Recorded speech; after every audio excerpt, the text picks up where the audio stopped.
Monsieur, does this mean Overwatch is back?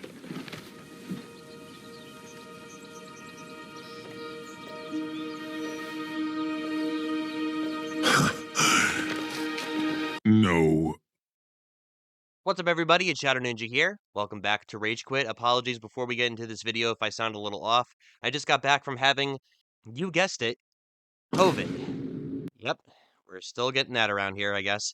I hope everybody also is staying safe out there. I know right now in the real world, we're having a hurricane right now that just swept over Florida, and I just want to say to everybody who may be involved in that, please stay safe. I hope you're okay. But with that out of the way, let's get into a video game that I have been passionate about ever since it first came out. It was really my first introduction to the hero shooter genre, and it got me into a lot of other games like it, like Apex and Paladins for a little bit.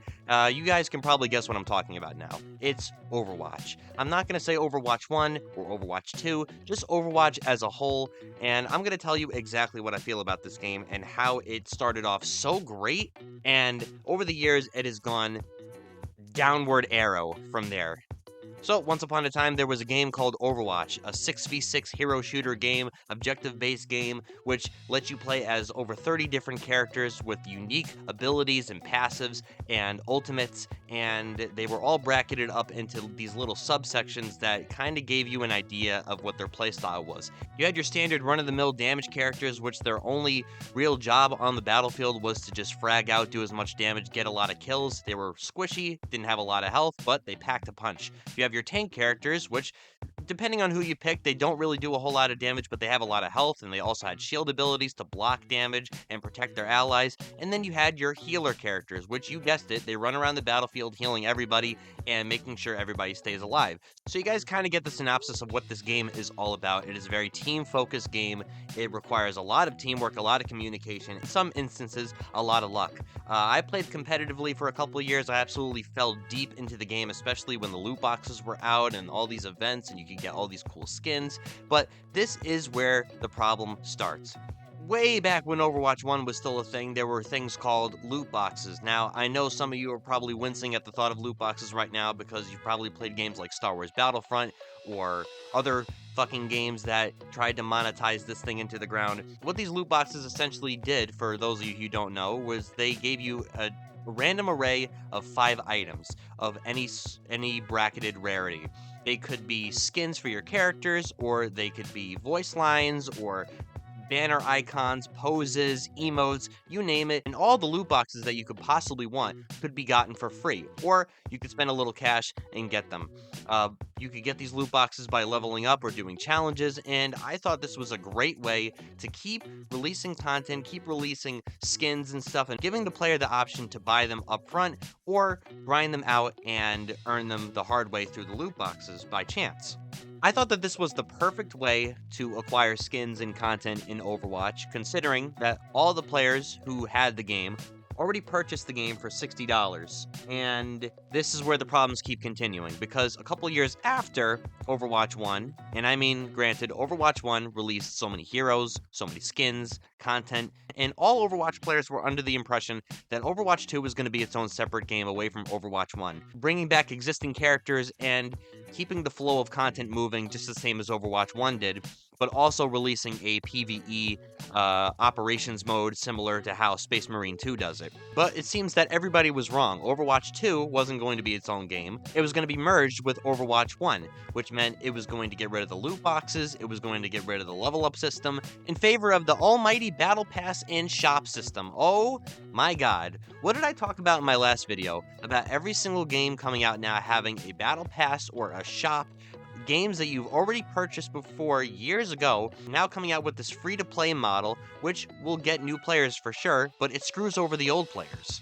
So many Overwatch 1 players voiced their opinions about this, crying out to the developers, saying, revert this, bring back the loot boxes, this shit isn't fair, but to no avail. This is the way it was going to be now, and the only way you could get Overwatch 1 skins was by buying them in the shop with coins when they were on rotation, and the only way you could buy new skins was by doing that, but also paying out the ass for a battle pass every single season.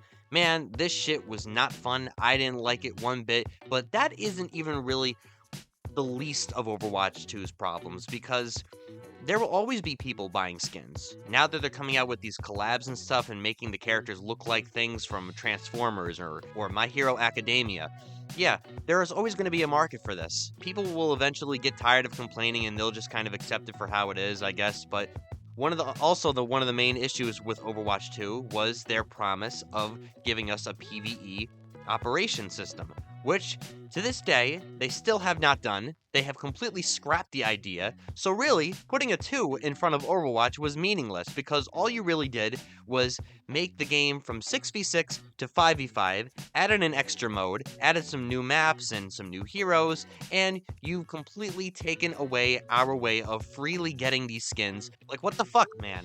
Like, this just completely alienates players, turns off players from wanting to ever spend any more money because it just blatantly shows how greedy and corporate this whole thing has become. Now, listen, I know Blizzard has done this type of thing before. Nobody really likes Blizzard, but people love Overwatch, and I did too. But from now on, I think I'm going to stay my hands completely clear away from Overwatch or anything Overwatch related because I can't do it anymore, man. These games are getting way too expensive. I would rather just pay the $40 that I would have paid for the battle passes or the skins and put it towards other games that actually won't rip me off and try to rip my arms and legs off for just any sort of monetization. Now, don't get me wrong, Overwatch is a fantastic game. The gameplay is so great. It runs so well. There were barely any bugs when I played. And of course, the community is great as well. I love Overwatch just as a whole, but not Overwatch 2.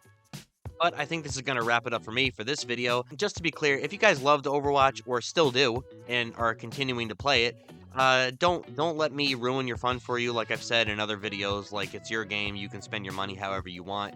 But for me personally, this ain't it. But thank you guys so much for watching. Please stay safe out there. I will see you on the next one.